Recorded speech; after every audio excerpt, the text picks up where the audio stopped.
आप दोनों मेरे साथ आइए, मुझे कुछ बात करनी है।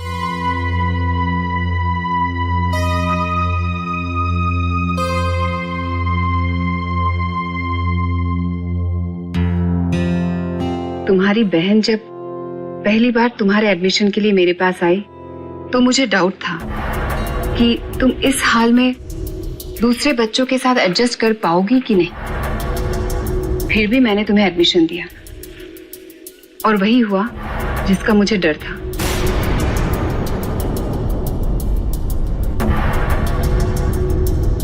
आई एम सॉरी, लेकिन मैं शर्मिंदा हूं कि मेरे स्कूल में तुम्हारे साथ ऐसा बुरा बर्ताव हुआ। साथ ही मुझे इस बात का फक्र भी है कि मेरे ही स्कूल में तुम्हारे जैसी स्टूडेंट भी है जिसके लिए पढ़ाई सिर्फ एक डिग्री नहीं बल्कि उसकी जिंदगी है। ज्योति ठीक ही कहती थी कि तुम लोगों के लिए एक मिसाल बनोगी। ऐसे बच्चों को पढ़ने से कोई नहीं रोक सकता, न तो गरीबी न तो कोई मजबूरी। तुम्हें हमारे स्कूल की तरफ से स्कॉलरशिप दिया जाता है। तुम्हें फीस भरने की कोई जरूरत नहीं है।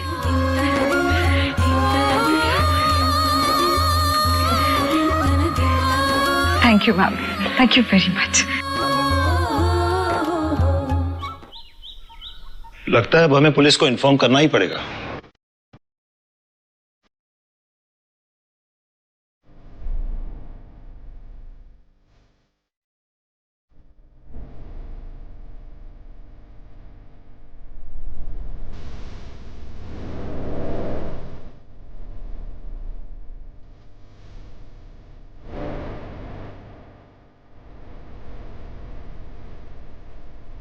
कहाँ गई थी तुम?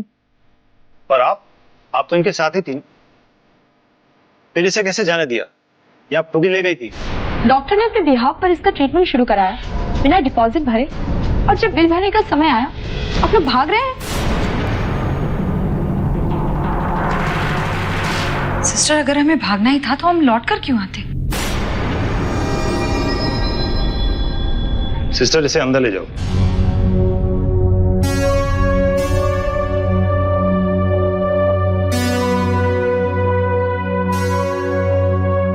देखिए, सिस्टर की बात का बुरा मत मानिए। कुछ लोग बिना बिल भरे ही भाग जाते हैं। अब आप इसे ले जा सकते हैं। बिल भरकर डिस्चार्ज ले लीजिए।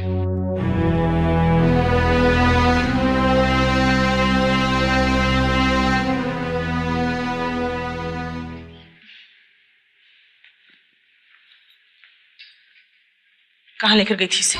स्कूल गई थी। स्कूल? इस हालत में? इसका जाना जरूरी था दादी। बहुत कुछ दबा हुआ था इसके मन में, बहुत सारा दर्द और डर।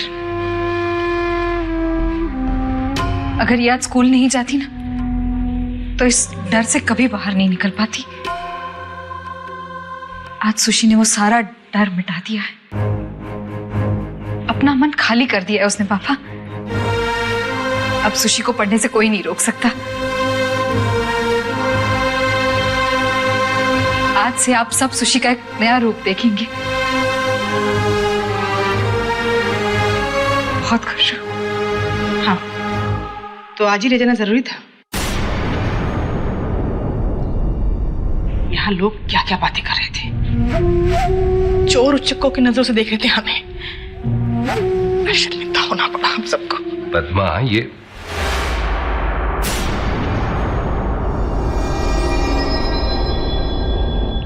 ठीक है,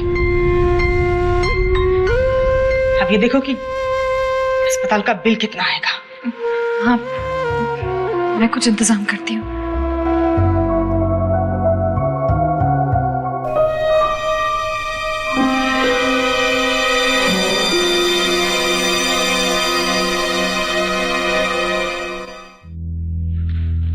दीदी दीदी दीदी, वो टेस्ट वगैरह मिलाकर 16,000 का बिल है। मेरे पास कुल मिलाकर सिर्फ 800 रुपए है। समझ में नहीं आ रहा क्या करूं। भाग्य दादा से एडवांस ले चुकी हूँ, पब्लिशर ने मना कर दिया, वहां 1 तारीख से पहले पैसे नहीं मिलते। दीदी आपको ऐसा क्यों लगता है कि घर की सारी जिम्मेदारियां बस आप ही की हैं? मैं भी तो हूं इस घर का। मैं अभी ऑफिस जाकर कुछ पैसे एडवांस ले लेता हूं। कितने मिलेंगे ये पता नहीं, लेकिन कुछ तो मिलेंगे ना। ठीक है, तू अभी जा, मैं भी देखती हूँ भाग्य दादा से कुछ एडवांस मिलता है क्या।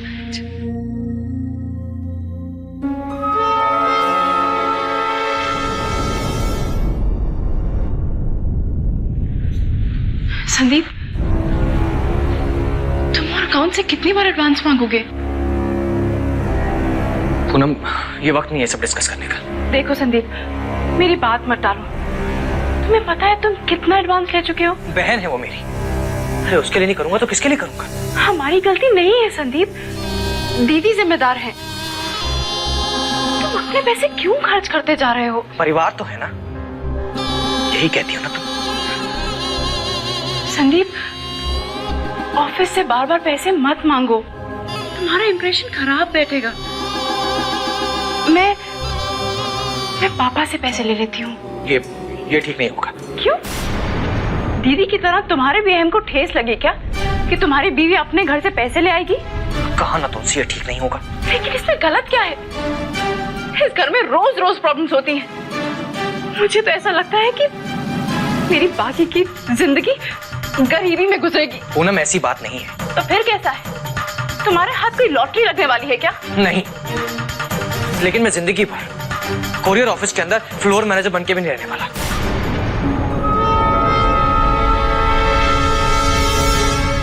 बहुत हिम्मत का काम किया है बेटा तूने। देखना, अब तेरे हौसले के सामने कोई दिक्कत टिक ही नहीं पाएगी। यहाँ सिर्फ एक आदमी रुक सकता है, भीड़ मत कीजिए आप लोग। हाँ बेटा, जा रहे हैं अभी। दीपू और ज्योति कहाँ है? जी माँ, वो दोनों पैसों का इंतजाम करने गए हैं। अच्छा, बेटा तुम सबको लेकर घर जाओ, मैं तुझे के पास रखती हूँ। ठीक है माँ।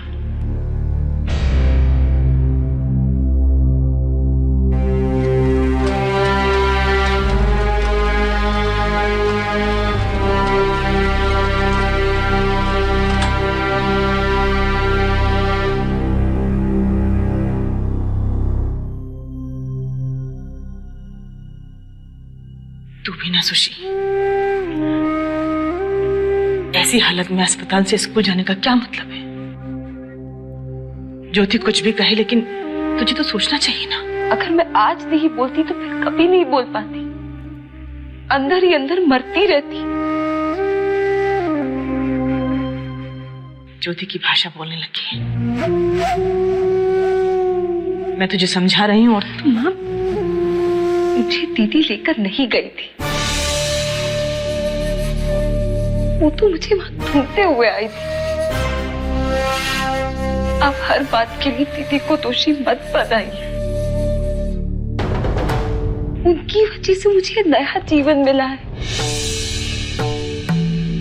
वो नहीं चाहती थी कि मैं जिंदगी भर भिखारन की तरह अपनी जरूरतों के लिए आप सबके सामने हाथ फैलाती रहूं।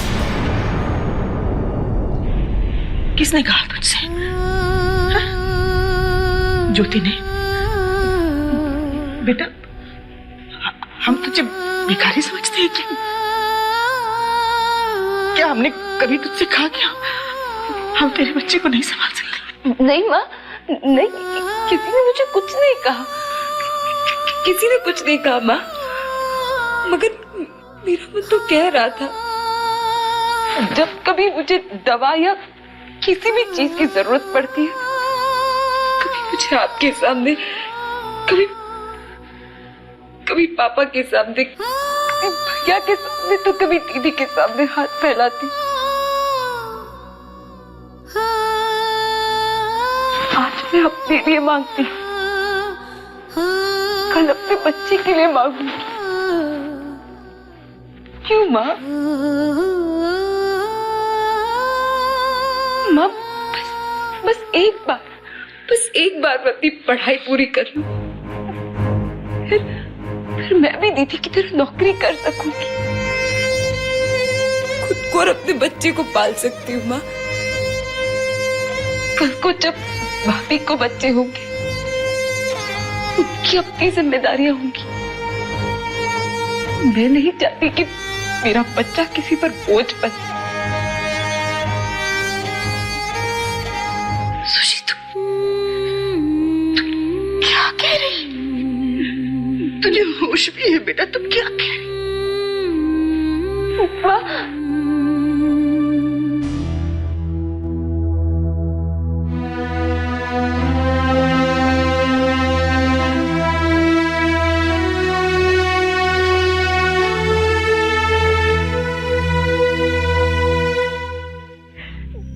मैं आपको कैसे समझाऊं मम्मी? ये बच्चा सिर्फ मेरी जिम्मेदारी है।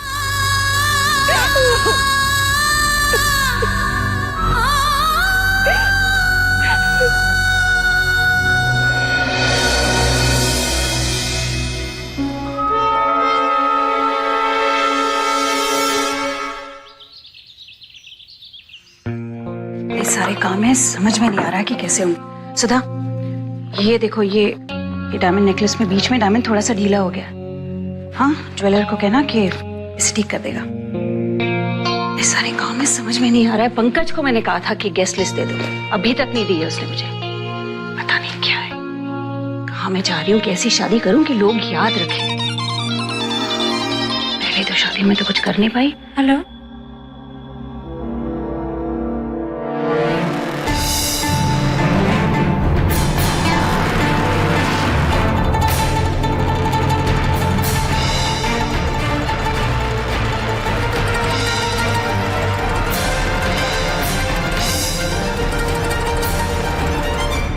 गाड़ी रेडी मैम साहब।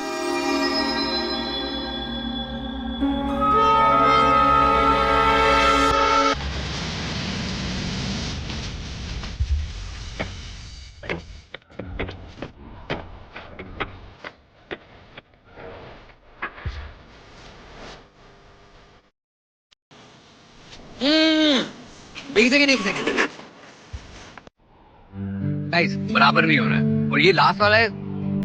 एंजॉय इट, मजे से करते हैं। हाँ, तो एक और बार करें। Will try it once more.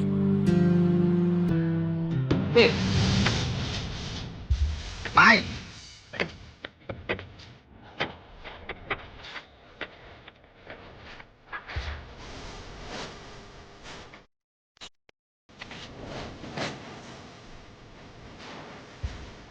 Very good, love you guys.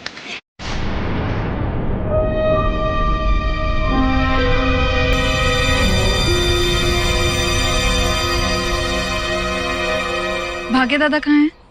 Oh come on ज्योति, इतनी सी बात पूछने के लिए तुमने म्यूजिक बंद कर दी। Guys, will do it once again, okay, and twice. भाग्य आज आने नहीं वाला है, बाहर गया। सपनों में आई के जाई के ओरी कोरिया हमरी चुराई ले।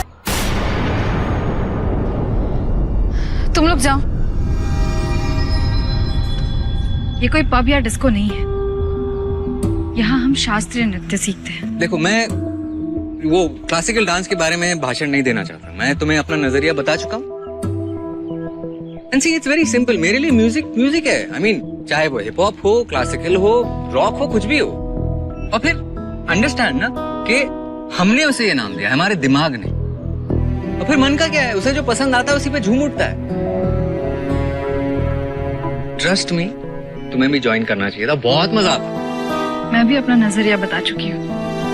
आपका पॉइंट ऑफ व्यू बिजनेस, लेकिन मैं बिजनेस और कला को मिक्स नहीं करना चाहती। हाँ, लेकिन जो बिकता नहीं है वो बेकार होता है। तो फिर आप यहाँ क्यों आए हैं? यहाँ आने से पहले आपको पता होना चाहिए कि हम यहाँ क्या करते हैं। हमारा यही पुराना शास्त्रीय नृत्य जिसे आप बदलना चाहते हैं, आपको यहाँ लाया है, राइट? कबीर जी, शायद आप नहीं समझेंगे, लेकिन ये जगह हमारे लिए मंदिर समान है। हाँ, लेकिन मैंने ऐसा तो नहीं कहा ना कि भगवान को रॉक, पॉप या सिर्फ क्लासिकली पसंद होगा। See, just try and understand कि ये जो तुम्हारी फेवरेट क्लासिकल डांस रिहर्सल, उसके बाद मैंने ये म्यूजिक प्ले किया था ताकि एक छोटा सा ब्रेक हो जाए, एक चेंज हो जाए।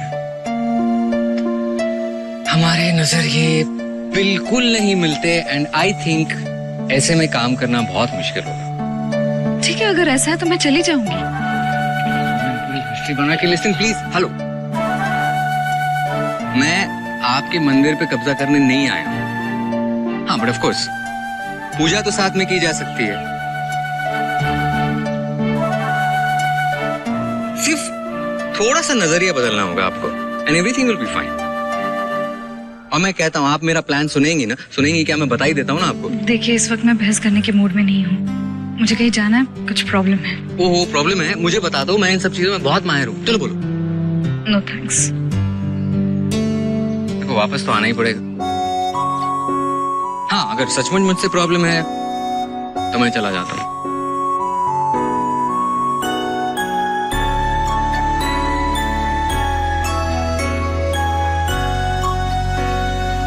She really is a pretty woman. जी, रूम नंबर 204 सामने। सुधी, तू कब आई? दीदी, सुशी कैसी है? अब ठीक है, चल मिल ले।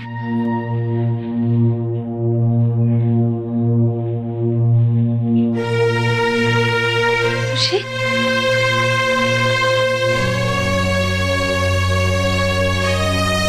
अच्छा बेटा, तू आ गई। क्या हुआ मैडम? आपने अपना डिस्चार्ज बनवा दिया, लेकिन आपका पेमेंट अभी तक नहीं हुआ। हाँ, वो मेरा भाई गया है पैसे लाने, वो आता ही होगा। दीदी,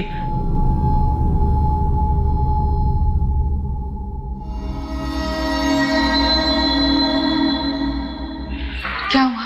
दीदी वो सिर्फ 7,000 रुपए एडवांस ले पाया। क्या करेंगे? इतना बड़ा बिल है, खामखा बैठे बैठाए मुसीबत ले ले।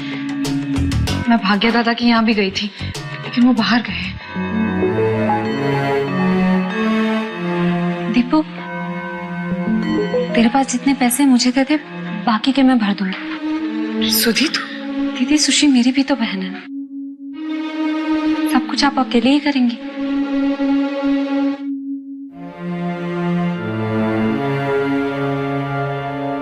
ये लीजिए।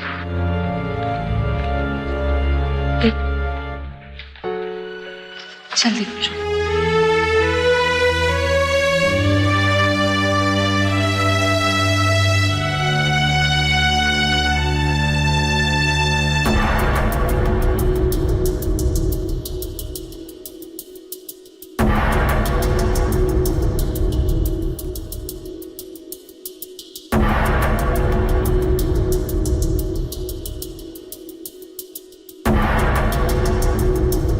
चिंता से कुछ नहीं होगा लड़की।